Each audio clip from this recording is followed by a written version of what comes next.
CCN വാർത്തകൾ നിങ്ങൾക്കായി സമർപ്പിക്കുന്നത് കിംസ് അൽ ഷിഫ super speciality hospital Perinthalmanna.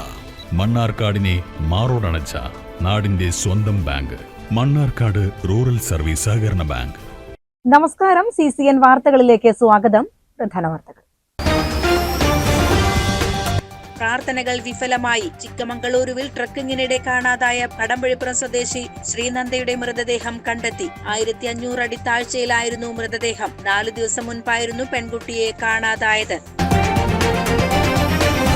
Kadampazhipuram സ്വദേശി ശ്രീനന്ദയുടെ മരണത്തിൽ ദുരൂഹത ആരോപിച്ച് കുടുംബം. ശ്രീനന്ദയുടെ മൃതദേഹം കണ്ടെത്തിയ ഭാഗത്ത് നേരത്തെ തിരച്ചിൽ നടത്തിയിരുന്നതാണെന്നും അവിടെ കുട്ടി പോകാൻ സാധ്യതയില്ലെന്നുമാണ് ബന്ധുക്കളുടെ ആരോപണം. സംഭവത്തിൽ വിശദമായ അന്വേഷണം വേണമെന്ന് കുടുംബം ആവശ്യപ്പെട്ടു.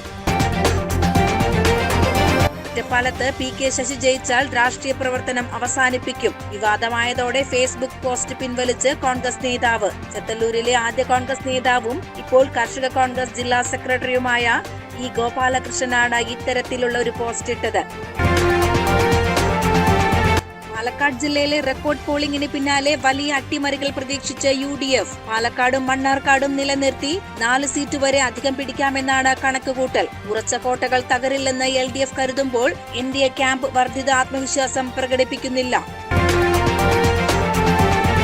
കഴിഞ്ഞ 10 വർഷക്കാലമായി ഇടതുപക്ഷ ജനാധിപത്യ മുന്നണി സർക്കാർ മുന്നോട്ട് വെച്ച വികസനക്ഷേമ പ്രവർത്തനങ്ങൾ കേരളീയ സമൂഹം പൂർണ്ണമായും ഏറ്റെടുത്തു കഴിഞ്ഞെന്നും തിരഞ്ഞെടുപ്പിൽ ഇതിന്റെ പ്രതിഫലനം കാണാൻ സാധിക്കുമെന്നും CPIM മലപ്പുറം ജില്ലാ സെക്രട്ടറി VP അനിൽ. മലപ്പുറത്ത് മാധ്യമപ്രവർത്തകരോട് സംസാരിക്കുകയായിരുന്നു അദ്ദേഹം. പ്രാർത്ഥനകൾ വിഫലമായി. ചിക്കമംഗളൂരുവിൽ ട്രക്കിങ്ങിനിടെ കാണാതായ കടമ്പഴിപ്പുറം സ്വദേശി ശ്രീനന്ദയുടെ മൃതദേഹം കണ്ടെത്തി. 1500 അടി താഴ്ചയിലായിരുന്നു മൃതദേഹം. 4 ദിവസം മുൻപായിരുന്നു പെൺകുട്ടിയെ കാണാതായത്.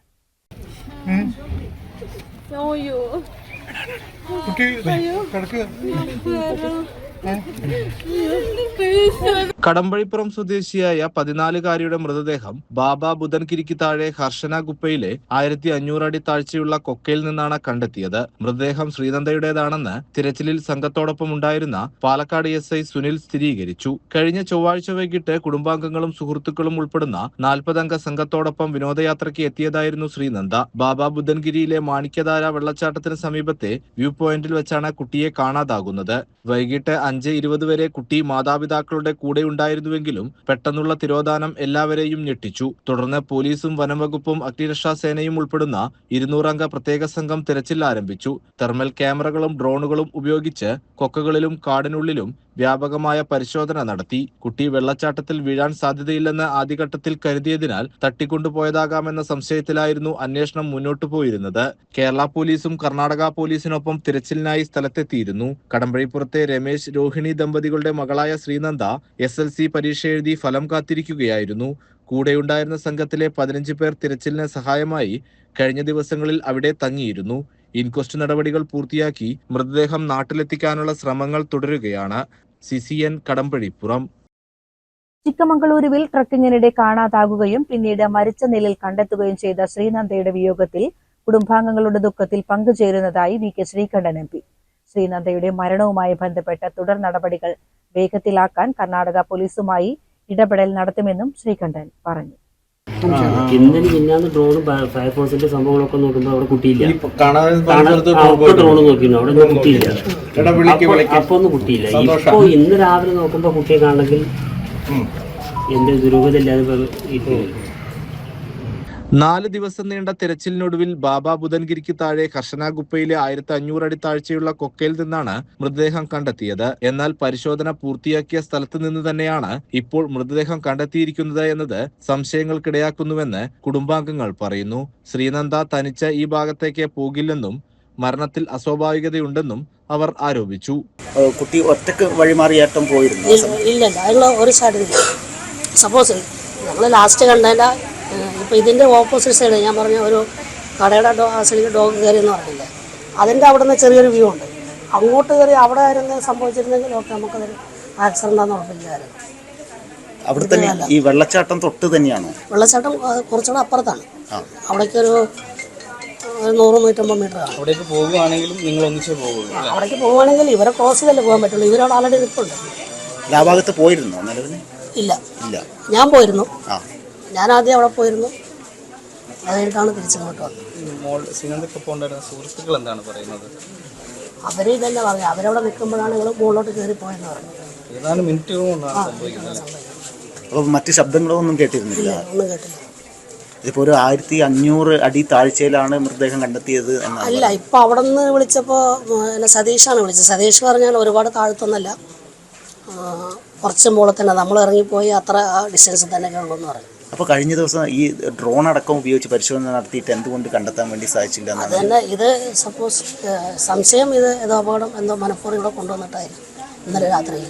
ദുരൂഹതയുണ്ട്. ഈ ഡോഗ് സ്ക്വാഡ് ഏറ്റവും അവസാനം ഈ പ്രദേശവാസികളുടെ കടകളുടെ അടുത്ത് വന്നു എന്നാണ് കുടുംബത്തിന്റെ സംശയം. പിന്നെ അതിനുശേഷം ഒരു ഇത് അവിടെ ഐസ്ക്രീം കുടിക്കാനൊക്കെ മോള് പോയിട്ടുണ്ടല്ലോ? അവിടെ ഇല്ലല്ല, അവിടെ പോയില്ല. കാരണം ഞങ്ങൾ ആദ്യം വന്നത് ഇപ്പുറത്തെ സൈഡായിരുന്നു. പാർക്കിംഗ് ഗ്രൗണ്ടിൽ വന്നിട്ട് അവിടെ നിന്ന് പിന്നെ അവിടെ നിന്ന് നേരെ ഈ സ്റ്റെപ്പ് ഇറങ്ങി നേരെ മാടിക്ക് നേരെ അവിടെ പോയി തിരിച്ചു വന്നു. അപ്പോൾ ബാക്കിയുള്ളവരെന്ത് ചെയ്തു, ഇവിടെ വന്നിട്ട് ആദ്യം ഈ ചെരുവിൽ വന്നു, അങ്ങനെ പോയി. ചിലവർ ആദ്യമേ തന്നെ മണിക്കുതാരെ പോയി. അപ്പോൾ ഇവരൊക്കെ ആദ്യം മണിക്കുതാരെ പോയി. ഇനി അതിന് മുമ്പ് അവരിവിടെ പോയോന്ന് പോലെ കൂട്ടുകാരോട് ചോദിച്ചാൽ അറിയുള്ളൂ. ഈ ചെരുവിൽ ആദ്യം പോയിരുന്നു എന്നുള്ള കാര്യം. ഐസ്ക്രീം വാങ്ങിക്കാൻ പോകണം അങ്ങനെ എന്തെങ്കിലും പറഞ്ഞു? ഇല്ല. നിങ്ങൾ വരുന്ന കടകളിലുള്ളത് കണ്ടിരുന്നോ? നിങ്ങൾ ഒരു സംഘം ഇങ്ങനെ വരുന്നത് മനസ്സിലായി. അതായത് കുട്ടികളെ ശ്രദ്ധിച്ച് അങ്ങനെ എന്തെങ്കിലും മറ്റാരെങ്കിലും ശ്രദ്ധിക്കും? അങ്ങനെയൊന്നും ശ്രദ്ധിച്ചില്ല. അങ്ങനെയൊന്നും ഈ പ്രദേശത്ത് CCTV മറ്റും ഉണ്ടായിരുന്നു? ഇല്ല. അവിടെ ഒന്നുമില്ല. 14 വയസ്സായിരുന്നു. 14 വയസ്സ്. ഈ വീട്ടിൽ നിന്ന് തന്നെയാണ് വന്ന് യാത്ര പോയതല്ല? അതെ. ഇവിടുന്ന് പോയി ഞങ്ങൾ ഹമ്പി പോയി. ഹമ്പി 2 ദിവസം നിന്നു. അത് കഴിഞ്ഞ് തിരിച്ചു വരുമ്പോൾ ഇത് ലാസ്റ്റ് ട്രിപ്പായിരുന്നു. എത്ര ദിവസത്തെ യാത്രയാണ് പ്ലാൻ ചെയ്തത്? ഞങ്ങൾ 3 ദിവസം. 3 ദിവസം. 4-ാം ദിവസം ഇവിടെ എത്തുന്ന മാതിരി. 4-ാം തീയതി വൈകിട്ട് ഇവിടുന്ന് പോയി. 8-ാം തീയതി രാവിലെ ഇവിടെ എത്താനുള്ള പരിപാടിയായിരുന്നു. എങ്ങനെ പോയ? ബസ്സാണോ? ബസ്.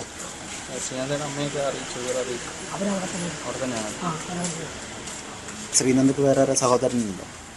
ശ്രീനന്ദയ്ക്ക് സഹോദരിയുണ്ട്. താഴെ ഒരു സഹോദരിയുണ്ട്. അവരും അവിടെ ഉണ്ട്. ഇളയ സഹോദരൻ.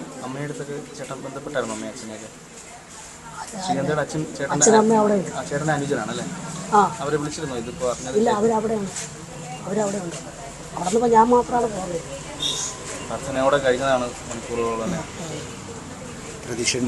പക്ഷേ ഇത് ശരിക്കും പോലീസ് ആദ്യമേ ലോക്കൽ ചോദ്യം ചെയ്തു തരച്ചൊരു, പക്ഷേ അവർ കൂടുതൽ സമയം വൈകിയോ? എത്ര വിവരം അറിയിച്ചു? അവർ ബാക്കി അന്വേഷണം നടത്തി, പക്ഷേ ഈ ഒരു കാര്യം മാത്രം ചെയ്തില്ല. നിങ്ങൾ വിവരം അറിയിച്ച 5-ർക്ക് തന്നെ അറിയിച്ചു കാണാതായ സമയത്ത്? അത് ഔട്ട് പോസ്റ്റിൽ. ഈ അവിടുന്ന് റൂറൽ സ്റ്റേഷനിലേക്ക് ഒരു 45 കിലോമീറ്റർ യാത്ര ചെയ്യണം. CCN കടമ്പഴിപ്പുറം. ചിക്കമംഗളൂരുവിൽ വിനോദയാത്രയ്ക്കിടെ മരിച്ച കടമ്പഴിപ്പുറം സ്വദേശി ശ്രീനന്ദയുടെ വീട്ടിലെത്തി കെ പ്രേംകുമാർ MLA. സംഭവത്തിൽ സമഗ്രമായ അന്വേഷണം ഉറപ്പാക്കുമെന്നും കുടുംബത്തിന് നീതി ലഭിക്കുന്നതിനായി സർക്കാരിന്റെ ഭാഗത്തു നിന്ന് ചെയ്യാവുന്ന എല്ലാ കാര്യങ്ങൾ ചെയ്യുമെന്നും അദ്ദേഹം പറഞ്ഞു. അതെ, നമുക്ക് എന്താണ് വസ്തുത എന്നുള്ളത് പുറത്തു വരട്ടെ. ഏറെ വേദനാജനകമായൊരു വാർത്തയാണ് പുറത്തു വന്നത്. എങ്ങനെയെങ്കിലും ശ്രീനന്ദ രക്ഷപ്പെടും, അവർ ജീവനോടെ തിരികെ കിട്ടുമെന്നുള്ളൊരു പ്രതീക്ഷയാണ് നമുക്കൊക്കെ ഉണ്ടായിരുന്നത്. ആ പ്രതീക്ഷ ഇപ്പോൾ അസ്തമിച്ചിരിക്കുകയാണ്. വസ്തുതകൾ എന്താണെന്നുള്ളത് പുറത്തു വരട്ടെ. എങ്ങനെയാണ് എന്താണ് എന്നുള്ളതിനെ സംബന്ധിച്ച് ഒരു സത്യസന്ധവും നീതിയുക്തവുമായിട്ടുള്ള ഒരു അന്വേഷണം നടക്കട്ടെ. അതിൻ്റെ അടിസ്ഥാനത്തിൽ വസ്തുതകൾ പുറത്തു വരട്ടെ. അപ്പോൾ ഇതിൽ കേരള പോലീസിൻ്റെ ഒക്കെ ഭാഗത്തുനിന്ന് നമ്മുടെ പാലക്കാട് SP ഉൾപ്പെടെയുള്ളവർ ഈ കാര്യത്തിലെല്ലാം ഒരു പ്രത്യേകമായി താല്പര്യമെടുക്കുകയും സർക്കാരിൻ്റെ മാർഗനിർദ്ദേശം അനുസരിച്ച് അവിടെ കേരള പോലീസ് ഉൾപ്പെടെ അവിടെ പോവുകയും കാര്യങ്ങൾ നമുക്ക് ഒരു വഴിത്തിരിവിലേക്ക് മാറുകയും ചെയ്തിട്ടുണ്ട്. കുട്ടിയെ കാണാനില്ല എന്ന പരാതിയിൽ ഇങ്ങനെ ഒരു വിഷമകരമായൊരു സ്ഥിതിയിലേക്ക് എത്തുമെന്ന് പ്രതീക്ഷിച്ചതല്ല. കണ്ടെത്താൻ കഴിയുമെന്നുള്ള ആത്മവിശ്വാസമാണ് ഉണ്ടായിരുന്നത്. അത് നഷ്ടപ്പെട്ടു എന്നുള്ളത് ഏറെ പ്രയാസകരമാണ്.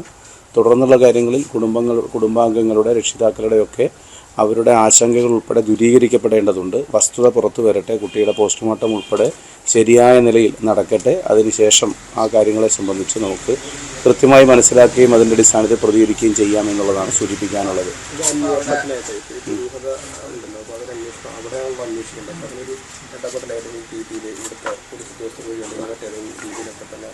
നമ്മളിപ്പോൾ ദുരൂഹതയുടെ ഒരു വിഷയം നമ്മളിപ്പോൾ ഒരു ചില പ്രതികരണങ്ങളിൽ നിന്നാണ് നമ്മൾ മനസ്സിലാകുന്നത്. ഇതുവരെ കുട്ടിയെ കാണുന്നില്ല. അവരുടെ അന്വേഷണം ആ നിലയിൽ കണ്ടെത്താനുള്ള അന്വേഷണം വേണ്ട നിലയിൽ വേഗതയിൽ നടക്കുന്നില്ല എന്നൊക്കെയുള്ള ആശങ്കകളും അഭിപ്രായങ്ങളും ഒക്കെയാണ് ഉണ്ടായിരുന്നത്. എന്തായാലും ആ ആശങ്ക ഇവിടെ ഇപ്പോൾ അവസാനിച്ചു.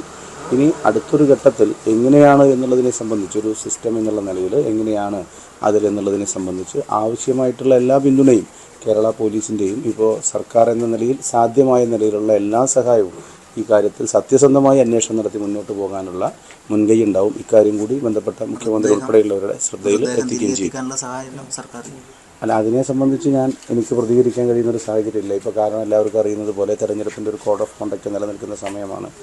ഏതെല്ലാം കാര്യത്തിൽ സർക്കാരിന് ഏതളവ് വരെ ചെയ്യാൻ പറ്റും എന്ന കാര്യത്തിലൊക്കെ ഒരു കുറച്ചുകൂടി ഒരു വ്യക്തത വരുത്തേണ്ടതുണ്ട്. ഞാൻ അതിലെന്തെങ്കിലും പ്രതികരിച്ചു പോകുന്നത് അത് തെറ്റായൊരു പ്രതികരണമായി പോകും എന്നുള്ളത് കൊണ്ട് ഞാനിപ്പോൾ അതിനെ സംബന്ധിച്ച് അങ്ങനെ പ്രതികരിക്കുന്നില്ല.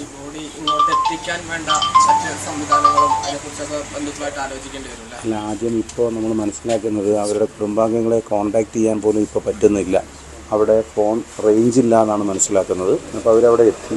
ഫസ്റ്റ് ഓഫ് ഓൾ പോസ്റ്റ്മോർട്ടം നടക്കട്ടെ, എന്നിട്ട് അത് നന്നായി അത് വേറെ എന്തെങ്കിലും ഒരു ദുസ്വാധീനത്തിന് വഴങ്ങുന്നൊരു സാഹചര്യം ഉണ്ടാകാതെ സാധാരണ നിലയിൽ പോസ്റ്റ്മോർട്ടം നടക്കട്ടെ. പോസ്റ്റ്മോർട്ടം നടന്ന് ഇങ്ങോട്ട് എത്തിക്കുന്നതുമായി ബന്ധപ്പെട്ട് സ്വാഭാവികമായിട്ട് നമുക്ക് ബന്ധപ്പെട്ട കേന്ദ്രങ്ങളിൽ ജില്ലാ ഭരണകൂടം എന്നുള്ള നിലയിലും സ്റ്റേറ്റ് എന്നുള്ള നിലയിലുമൊക്കെ ഈ കാര്യത്തിൽ എത്രത്തോളം ചെയ്യാൻ പറ്റും എന്നുള്ളതിനെ സംബന്ധിച്ച് CCN കടമ്പഴിപ്പുറം. ചിക്കമംഗളൂരുവിൽ ട്രക്കിങ്ങിനിടെ കാണാതാകുകയും പിന്നീട് മരിച്ച നിലയിൽ കണ്ടെത്തുകയും ചെയ്ത ശ്രീനന്ദയുടെ വിയോഗത്തിൽ കുടുംബാംഗങ്ങളുടെ ദുഃഖത്തിൽ പങ്കുചേരുന്നതായി VK ശ്രീകണ്ഠൻ MP. ശ്രീനന്ദയുടെ മരണവുമായി ബന്ധപ്പെട്ട തുടർ നടപടികൾ വേഗത്തിലാക്കാൻ കർണാടക പോലീസുമായി ഇടപെടൽ നടത്തുമെന്നും ശ്രീകണ്ഠൻ പറഞ്ഞു. കഴിഞ്ഞ ദിവസം കടമ്പഴിപ്പുറത്ത് നിന്നും ടൂർ പോയ ഫാമിലിയിൽപ്പെട്ട ശ്രീനന്ദ എന്ന പെൺകുട്ടി 3-4 ദിവസമായിട്ട് കാണാതായി അന്വേഷണം തുടരുകയായിരുന്നു. അവരുടെ ആ താഴ്വാരയ്ക്ക് ആ വെള്ളച്ചാട്ടത്തിൻ്റെ താഴെയുള്ള താഴ്വാരത്തിൽ വെച്ച് കുട്ടിയുടെ മൃതദേഹം കണ്ടെത്തിയെന്ന് അറിഞ്ഞപ്പോൾ അത്യന്തം നിർഭാഗ്യകരമായ ഒരു കാര്യമാണ്. നമുക്ക് എല്ലാവർക്കും വളരെയധികം പ്രയാസമുണ്ട്. കാരണം ഒരു ഫാമിലി ഇത്രയും ദിവസം നല്ല രീതിയിൽ ഒരു സുഖവാസത്തിനൊക്കെ പോയിട്ട് ടൂറിനൊക്കെ പോയിട്ട് ആ കുട്ടി മാത്രം പെട്ടെന്ന് കാണാതായ കുട്ടിക്ക് വേണ്ടി കഴിഞ്ഞ 4 ദിവസമായിട്ട് പോലീസും ഫോറസ്റ്റ് ഈ പോയവരും അവരുടെ രക്ഷാകർത്താക്കളൊക്കെ തിരഞ്ഞിട്ടും ആ കുട്ടിയെ ജീവനോടുകൂടി കണ്ടെത്താൻ കഴിഞ്ഞില്ല എന്നുള്ളത് ദുഃഖകരമായിട്ടുള്ളൊരു കാര്യമാണ്. എന്ത് ചെയ്യാൻ പറ്റും? ടൂറ് പോകുന്നവരൊക്കെ പ്രത്യേകമായിട്ട് ഈ കാര്യങ്ങൾ ശ്രദ്ധിക്കേണ്ടതാണ്. എന്തോ ഒരു അബദ്ധം പറ്റിയത് ആ കുട്ടിക്ക്. ഇനി മറ്റൊന്നും ചെയ്യാനില്ല. കുട്ടിയുടെ മൃതദേഹം എത്രയും പെട്ടെന്ന് പോലീസ് നടപടികളൊക്കെ നടത്തി നാട്ടിലേക്ക് കൊണ്ടുവരിക എന്നുള്ളതാണ് പ്രധാനപ്പെട്ട കാര്യം. കർണാടക ആഭ്യന്തര വകുപ്പുമായി ബന്ധപ്പെട്ട് എത്രയും പെട്ടെന്ന് ആ നടപടിക്രമങ്ങൾ പൂർത്തിയാക്കി മൃതദേഹം നാട്ടിലെത്തിക്കാനുള്ള ആവശ്യമായ നടപടി സ്വീകരിക്കുന്നത്. CCN കടമ്പഴിപ്പുറം. ഒറ്റപ്പാലത്ത് PK ശശി ജയിച്ചാൽ രാഷ്ട്രീയ പ്രവർത്തനം അവസാനിപ്പിക്കും. വിവാദമായതോടെ ഫേസ്ബുക്ക് പോസ്റ്റ് പിൻവലിച്ച് കോൺഗ്രസ് നേതാവ്. ചത്തല്ലൂരിലെ ആദ്യകാല കോൺഗ്രസ് നേതാവും ഇപ്പോൾ കർഷക കോൺഗ്രസ് ജില്ലാ സെക്രട്ടറിയുമായ E. ഗോപാലകൃഷ്ണനാണ് ഇത്തരത്തിലുള്ള ഒരു പോസ്റ്റ് ഇട്ടത്. 2017 തച്ചനാട്ടുകര മണ്ഡലം കോൺഗ്രസ് പ്രസിഡന്റായിരുന്ന സമയത്ത് PK ശശിയുടെ ഭാഗത്തു നിന്നുണ്ടായ ചില അസ്വസ്ഥതകളാണ് ഇത്തരമൊരു പോസ്റ്റ് ഇടാൻ പ്രേരിപ്പിച്ചതെന്ന് ഗോപാലകൃഷ്ണൻ പറഞ്ഞു. 2017 ഞാൻ തച്ചനാട്ടുകര മണ്ഡലം കോൺഗ്രസ് കമ്മിറ്റിയുടെ പ്രസിഡന്റ് ആവുമ്പോൾ എനിക്ക് ചെറിയൊരു വിഷമം അദ്ദേഹം ഉണ്ടാക്കിയിട്ടുണ്ട്. അതിൻ്റെ ഭാഗമായിട്ട് ഒരു മനസ്സിലൊരു വിഷമം കടന്നുപോയതിൻ്റെ പേരിലാണ് ഇന്നലെ അങ്ങനെ ഒരു ഫേസ്ബുക്ക് പോസ്റ്റ് ഇടാൻ കാരണം. കൂടാതെ മൂപ്പര് UDFന്റെ സ്ഥാനാർത്ഥിയായി ഒറ്റപ്പാലം വിജയിക്കാൻ വേണ്ട പ്രവർത്തനം മാത്രമേ ചെയ്തിട്ടുള്ളൂ, കോൺഗ്രസ് ഒരു ഇളയ പ്രവർത്തകൻ എന്നുള്ള നിലയ്ക്ക്. എന്നാൽ ഇത് തന്റെ വ്യക്തിപരമായ അഭിപ്രായം മാത്രമാണെന്നും ഇതിൽ മറ്റു പാർട്ടി നേതാക്കൾക്ക് പങ്കില്ലെന്നും അദ്ദേഹം വ്യക്തമാക്കി. ഞാൻ ഈ പോസ്റ്റ് ഇട്ടതിൻ്റെ പിന്നിൽ എൻ്റെ UDFന്റെയോ കോൺഗ്രസിൻ്റെയോ ഒരു നേതാക്കന്മാർക്കും പങ്കില്ല. ഇതെൻ്റെ സ്വന്തം ഇഷ്ടത്തിന് ഞാൻ ചെയ്തതാണ്. പോസ്റ്റ് പുറത്തു വന്നതിന് പിന്നാലെ രാഷ്ട്രീയ എതിരാളികൾ ഗോപാലകൃഷ്ണനെതിരെ രംഗത്തെത്തുകയും അദ്ദേഹം പാർട്ടി വിടുകയാണെന്ന തരത്തിൽ പ്രചാരണങ്ങൾ നടത്തുകയും ചെയ്തിരുന്നു. എന്നാൽ ഈ ആരോപണങ്ങൾ വസ്തുതാവിരുദ്ധമാണെന്ന് ഗോപാലകൃഷ്ണൻ പ്രതികരിച്ചു. ഈ പോസ്റ്റിൻ്റെ പിന്നിൽ പല കക്ഷി രാഷ്ട്രീയ പാർട്ടികളും ഇതൊരു മുതലെടുക്കാൻ നോക്കുന്നുണ്ട്. അതൊന്നും നടക്കില്ല. ഇന്ത്യൻ നാഷണൽ കോൺഗ്രസിൻ്റെ പ്രവർത്തകനായിട്ട് തന്നെ മുന്നോട്ട് പോകും. അതുമാത്രമല്ല, തച്ചനാട്ടുകരയിൽ UDFന്റെ വളർച്ചയ്ക്ക് വേണ്ടി 20 വർഷത്തിലധികമായി പ്രവർത്തിച്ചു വരികയാണ്. ഇനിയും അത് തുടരുമെന്നാണ് എനിക്ക് കാര്യമായിട്ട് പറയാനുള്ളത്. കേരളത്തിലെ ഈ ഭരണമാറ്റത്തിലേക്ക് ഒറ്റപ്പാലം UDF സ്ഥാനാർത്ഥിയുടെ പങ്ക് നിയമസഭയിൽ ഉണ്ടാകട്ടെ എന്ന് മാത്രമാണ് എനിക്ക് ഈ അവസരത്തിൽ പറയാനുള്ളത്. അത് ശശിയേട്ടൻ ജയിക്കട്ടെ എന്ന് തന്നെയാണ്. ഞങ്ങൾ തമ്മിലുള്ള പ്രശ്നം പറഞ്ഞാൽ തീർത്താൽ തീരുന്ന പ്രശ്നമേ ഉള്ളൂ. അത് തീർക്കും. നേതാക്കന്മാരോട് സൂചിപ്പിച്ചിട്ടുണ്ട്. അത് അദ്ദേഹം വിളിക്കുകയാണെങ്കിൽ അദ്ദേഹത്തിന് നേരിട്ട് പോയി കണ്ട് സംസാരിച്ച് അവസാനിപ്പിക്കുന്നതാണ്. തന്റെയും കുടുംബത്തിന്റെയും വോട്ട് UDF തന്നെയാണ് രേഖപ്പെടുത്തിയത്. കഴിഞ്ഞ 20 വർഷമായി UDF പ്രവർത്തകനായി തുടരുന്ന താൻ ഇനിയും കോൺഗ്രസിൽ തന്നെ ഉറച്ചു നിൽക്കുമെന്നും അദ്ദേഹം കൂട്ടിച്ചേർത്തു. മാത്രമല്ല അദ്ദേഹം എനിക്ക് ഇപ്പോഴും UDF സ്ഥാനാർത്ഥിയായ PK ശശിയേട്ടൻ ജയിക്കണമെന്ന് തന്നെയാണ് എൻ്റെ ആഗ്രഹവും. എൻ്റെയും എൻ്റെ കുടുംബത്തിൻ്റെയും വോട്ടും അദ്ദേഹത്തിന് കൊടുത്തിട്ടുണ്ട്. അയാൾ ജയിക്കുമെന്നുള്ള പ്രതീക്ഷയിൽ തന്നെ നിൽക്കുന്നത്. എന്തായാലും ഈ മെയ് 4-ന് മുന്നേ അദ്ദേഹത്തിനുള്ള പ്രശ്നം നേരിൽ കണ്ട് സംസാരിച്ച് അവസാനിപ്പിക്കും. അതിന് തന്നെയാണ് മുന്നോട്ട് പോകാൻ ആഗ്രഹിക്കുന്നത്. എന്തായാലും അദ്ദേഹം ഒരു കോൺഗ്രസിൻ്റെയും UDFൻ്റെയും ഒരു നേതാവായി വരട്ടെ. അദ്ദേഹത്തിൻ്റെ സഹപ്രവർത്തനമായി മുന്നോട്ട് പോകാൻ ഇപ്പോഴും ആഗ്രഹമാണ്. ഷൊർണൂർ മണ്ഡലത്തിലെ പ്രചാരണ പ്രവർത്തനങ്ങളിൽ പങ്കെടുക്കേണ്ടി വന്നതുകൊണ്ടാണ് PK ശശിയോടൊപ്പമുള്ള പ്രചാരണ പ്രവർത്തനങ്ങളിൽ എത്താൻ കഴിയാതെ വന്നതെന്നും അദ്ദേഹം കൂട്ടിച്ചേർത്തു. അതേസമയം വിഷയം വിവാദമായ പശ്ചാത്തലത്തിൽ കോൺഗ്രസിലെ ഉന്നത നേതാക്കൾ ഗോപാലകൃഷ്ണനുമായി ബന്ധപ്പെട്ടിട്ടുണ്ട്. പ്രശ്നം പരിഹരിക്കുന്നതിനായി PK ശശിയുമായി ചർച്ച നടത്താനും തീരുമാനമായിട്ടുണ്ടെന്നാണ് വിവരം. CCN ചെത്തല്ലൂർ. നാട്ടുകല്ലിൽ കുടുംബവഴക്ക് പരിഹരിക്കാനെത്തിയ പോലീസ് ഉദ്യോഗസ്ഥർക്ക് നേരെ യുവാവിന്റെ ആക്രമണം. മദ്യലഹരിയിലായിരുന്ന യുവാവ് നടത്തിയ ആക്രമണത്തിൽ നാട്ടുകൽ SI മുഹമ്മദ് റാഫി, CPO സുരേഷ് കുമാർ എന്നിവർക്ക് പരിക്കേറ്റു. പ്രതിയായ കോട്ടപ്പാടം പത്തങ്ങം കോലോത്തൊടി ബാലനെ പോലീസ് കസ്റ്റഡിയിലെടുത്തു. കോട്ടോപ്പാടം പത്തങ്ങം സ്വദേശിയായ ബാലൻ കഴിഞ്ഞ ദിവസം തന്റെ അമ്മയുമായി വീട്ടിൽ വലിയ തോതിൽ വഴക്കിട്ടിരുന്നു. അയൽവാസികൾ വിവരമറിയിച്ചതിനെ തുടർന്ന് ഈ തർക്കം പരിഹരിക്കാനാണ് SIയുടെ നേതൃത്വത്തിലുള്ള സംഘം സ്ഥലത്തെത്തിയത്. സംസാരത്തിനിടെ പെട്ടെന്ന് പ്രകോപിതനായ ബാലൻ കയ്യിലുണ്ടായിരുന്ന വടി ഉപയോഗിച്ച് SI മുഹമ്മദ് റാഫിയുടെ തലയ്ക്ക് അടിക്കുകയായിരുന്നു. SIയുടെ നെറ്റിയിൽ മുറിവേറ്റിട്ടുണ്ട്. ഇതിനു പിന്നാലെ പ്രതിയെ പിടിച്ചുമാറ്റാൻ ശ്രമിച്ച CPO സുരേഷ് കുമാറിനെയും ഇയാൾ മർദ്ദിച്ചു. മർദ്ദനത്തിൽ സുരേഷ് കുമാറിന്റെ കൈക്കാണ് പരിക്കേറ്റത്. ആക്രമണത്തിന് പിന്നാലെ കൂടുതൽ പോലീസ് സംഘം എത്തിയാണ് പ്രതിയെ ബലമായി കീഴ്പ്പെടുത്തിയത്. മദ്യലഹരിയിലായിരുന്ന ഇയാൾക്കെതിരെ ഔദ്യോഗിക കൃത്യനിർവഹണം തടസ്സപ്പെടുത്തൽ, പോലീസ് ഉദ്യോഗസ്ഥരെ മാരകായുധം ഉപയോഗിച്ച് ആക്രമിക്കൽ തുടങ്ങിയ കുറ്റങ്ങൾ ചുമത്തി കേസെടുത്തു. പരിക്കേറ്റ ഉദ്യോഗസ്ഥർ പ്രാഥമിക ചികിത്സ തേടി. CCN മണ്ണാർക്കാട്. കഴിഞ്ഞ 10 വർഷക്കാലമായി ഇടതുപക്ഷ ജനാധിപത്യ മുന്നണി സർക്കാർ മുന്നോട്ട് വെച്ച വികസനക്ഷേമ പ്രവർത്തനങ്ങൾ കേരളീയ സമൂഹം പൂർണ്ണമായും ഏറ്റെടുത്തു കഴിഞ്ഞെന്നും തിരഞ്ഞെടുപ്പിൽ ഇതിന്റെ പ്രതിഫലനം കാണാൻ സാധിക്കുമെന്നും CPIM മലപ്പുറം ജില്ലാ സെക്രട്ടറി VP അനിൽ മലപ്പുറത്ത് മാധ്യമപ്രവർത്തകരോട് സംസാരിക്കുകയായിരുന്നു അദ്ദേഹം. ഞങ്ങൾ പ്രതീക്ഷിക്കുന്നത് 3-ലധികം വരുന്ന സീറ്റുകളിലേക്ക് ജയിച്ചു കയറാൻ പറ്റും എന്നുള്ളതാണ് ഇടതുപക്ഷം നടത്തിയുള്ള പ്രവർത്തനങ്ങളുടെ ആകെ നിങ്ങൾക്ക് എല്ലാവർക്കും അറിയാമല്ലോ. ഇവിടെ വലതുപക്ഷത്തിന് രാഷ്ട്രീയമായി നല്ല സ്വാധീനമുള്ളതാണ്. സാധാരണഗതിയിൽ ഏതാനും ചില മണ്ഡലങ്ങൾ ഒഴികെ അവർക്കൊരു ഈസി വാക്കവറാണ് പൊതുവിലുണ്ടാവാറ്. ഇന്ന് വ്യത്യസ്തമായി വ്യാജപ്രചരണങ്ങൾ ഇറക്കിയും നല്ല രൂപത്തിൽ അതത് മണ്ഡലങ്ങളിൽ കേന്ദ്രീകരിച്ച് നിന്നുകൊണ്ടും നന്നായി വേർത്തിട്ട് തന്നെയാണ് ഈ തെരഞ്ഞെടുപ്പിനെ ലീഗും അതുപോലെ തന്നെ കോൺഗ്രസും അഭിമുഖീകരിക്കേണ്ടി വന്നത് എന്നുള്ളത് ഇടതുപക്ഷത്തെ സംബന്ധിച്ചിടത്തോളം നല്ല വിഷയമാണ്. ചില നേതാക്കന്മാർ തന്നെ സ്ഥിരമായി ഉള്ള കൂടുമാറി മറ്റ് ഭാഗങ്ങളിലേക്ക് കയറിയതെല്ലാം ഇതെല്ലാം കണ്ടുകൊണ്ട് തന്നെയാണ് അത് തന്നെ ഇടതുപക്ഷത്തിന്റെ രാഷ്ട്രീയം. CCN മലപ്പുറം. CPM മുൻ നേതാവ് UDF സ്ഥാനാർത്ഥി ആയതിന്റെ പേരിൽ ശ്രദ്ധിക്കപ്പെട്ട ഒറ്റപ്പാലത്ത് നടന്നത് മികച്ച പോളിംഗ്.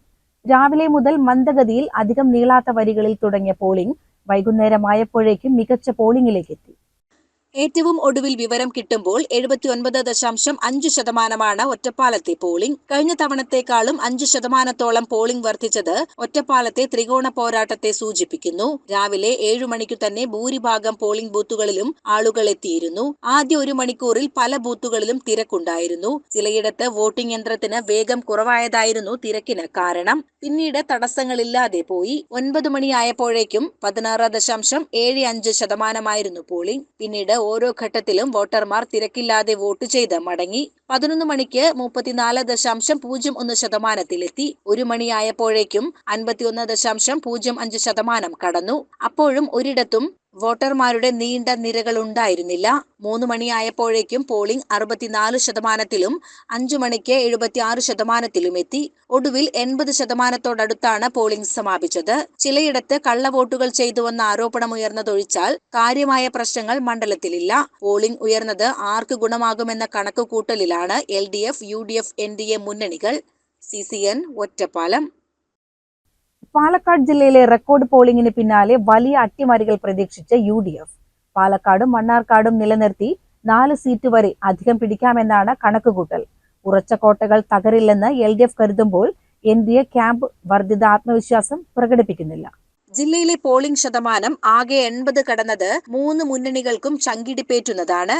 2021 ഇത് 76.2% ആയിരുന്നു. ഗ്ലാമർ പോരാട്ടം നടന്ന പാലക്കാട്ട് പോളിംഗ് 82% കുത്തനെ ഉയർന്നത് അനുകൂലമെന്നാണ് UDF വിലയിരുത്തൽ. BJPയെ വെട്ടിലാക്കിയ വോട്ടിന് നോട്ട് വിവാദമെല്ലാം രമേശ് പിഷാരടിക്ക് സഹായകരമാകുമെന്നും കണക്കുകൂട്ടലുണ്ട്. LDFുമായി ഇക്കുറി കടുത്ത പോരാട്ടം നടക്കുന്ന ചിറ്റൂർ, കോങ്ങാട്, നെന്മാറ മണ്ഡലങ്ങളിലും പോളിംഗ് 80-ന് മുകളിൽ ഉയർത്താനായത് UDF ശുഭസൂചനയായി കാണുന്നു. എന്നാൽ എന്ത് അട്ടിമറിയുണ്ടായാലും മലമ്പുഴ, ആലത്തൂർ, ഒറ്റപ്പാലം, ഷൊർണൂർ, തരൂർ തുടങ്ങിയ ഉറച്ച കോട്ടകൾ തകരില്ലെന്നാണ് LDF വിലയിരുത്തൽ. പാലക്കാട് ഉൾപ്പെടെയുള്ള മണ്ഡലങ്ങളിൽ സമഗ്ര വോട്ടർ പട്ടിക പരിഷ്കരണം തിരിച്ചടിയാകുമെന്ന് BJPക്കുള്ളിൽ രഹസ്യ വിലയിരുത്തലുണ്ട്. പാലക്കാട് ശോഭാ സുരേന്ദ്രൻ ഇക്കുറി വോട്ട് അധികം പിടിക്കുമെങ്കിലും ഈ പോളിംഗ് ട്രെൻഡിൽ വലിയ ആത്മവിശ്വാസം അവർക്കില്ല. മന്ത്രി MP രാജേഷും VT ബൽറാമും ഏറ്റുമുട്ടുന്ന തൃത്താലയിൽ വോട്ടിംഗ് ശതമാനം കുറഞ്ഞതും അട്ടിമറിയുടെ സൂചനകളാണ് നൽകുന്നത്. CCN പാലക്കാട്. പ്രധാന വാർത്തകൾ ഒരിക്കൽ കൂടി. പ്രാർത്ഥനകൾ വിഫലമായി. ചിക്കമംഗളൂരുവിൽ ട്രക്കിങ്ങിനിടെ കാണാതായ കടമ്പഴിപ്പുറം സ്വദേശി ശ്രീനന്ദയുടെ മൃതദേഹം കണ്ടെത്തി. 1500 അടി താഴ്ചയിലായിരുന്നു മൃതദേഹം. 4 ദിവസം മുൻപായിരുന്നു പെൺകുട്ടിയെ കാണാതായത്. കടമ്പഴിപ്പുറം സ്വദേശി ശ്രീനന്ദയുടെ മരണത്തിൽ ദുരൂഹത ആരോപിച്ച് കുടുംബം. ശ്രീനന്ദയുടെ മൃതദേഹം കണ്ടെത്തിയ ഭാഗത്ത് നേരത്തെ തിരച്ചിൽ നടത്തിയിരുന്നതാണെന്നും അവിടെ കുട്ടി പോകാൻ സാധ്യതയില്ലെന്നുമാണ് ബന്ധുക്കളുടെ ആരോപണം. സംഭവത്തിൽ വിശദമായ അന്വേഷണം വേണമെന്ന് കുടുംബം ആവശ്യപ്പെട്ടു. ഒറ്റപ്പാലത്ത് PK ശശി ജയിച്ചാൽ രാഷ്ട്രീയ പ്രവർത്തനം അവസാനിപ്പിക്കും. വിവാദമായതോടെ ഫേസ്ബുക്ക് പോസ്റ്റ് പിൻവലിച്ച് കോൺഗ്രസ് നേതാവ്. ചെത്തല്ലൂരിലെ ആദ്യ കോൺഗ്രസ് നേതാവും ഇപ്പോൾ കർഷക കോൺഗ്രസ് ജില്ലാ സെക്രട്ടറിയുമായ E. ഗോപാലകൃഷ്ണനാണ് ഇത്തരത്തിലുള്ള ഒരു പോസ്റ്റ് ഇട്ടത്. പാലക്കാട് ജില്ലയിലെ റെക്കോർഡ് പോളിംഗിന് പിന്നാലെ വലിയ അട്ടിമറികൾ പ്രതീക്ഷിച്ച് UDF. പാലക്കാടും മണ്ണാർക്കാടും നിലനിർത്തി 4 സീറ്റ് വരെ അധികം പിടിക്കാമെന്നാണ് കണക്കുകൂട്ടൽ. ഉറച്ച കോട്ടകൾ തകരില്ലെന്ന് LDF കരുതുമ്പോൾ NDA ക്യാമ്പ് വർദ്ധിത ആത്മവിശ്വാസം പ്രകടിപ്പിക്കുന്നില്ല.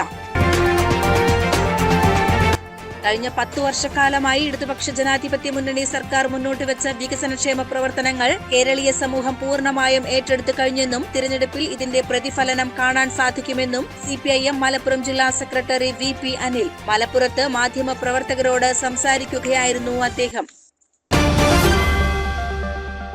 ഇതോടെ CCN വാർത്തകൾ സമാപിക്കുന്നു. നമസ്കാരം.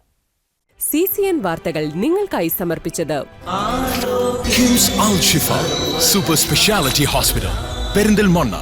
മണ്ണാർക്കാടിനെ മാറോടണച്ച നാടിന്റെ സ്വന്തം ബാങ്ക് മണ്ണാർക്കാട് റൂറൽ സർവീസ് സഹകരണ ബാങ്ക്.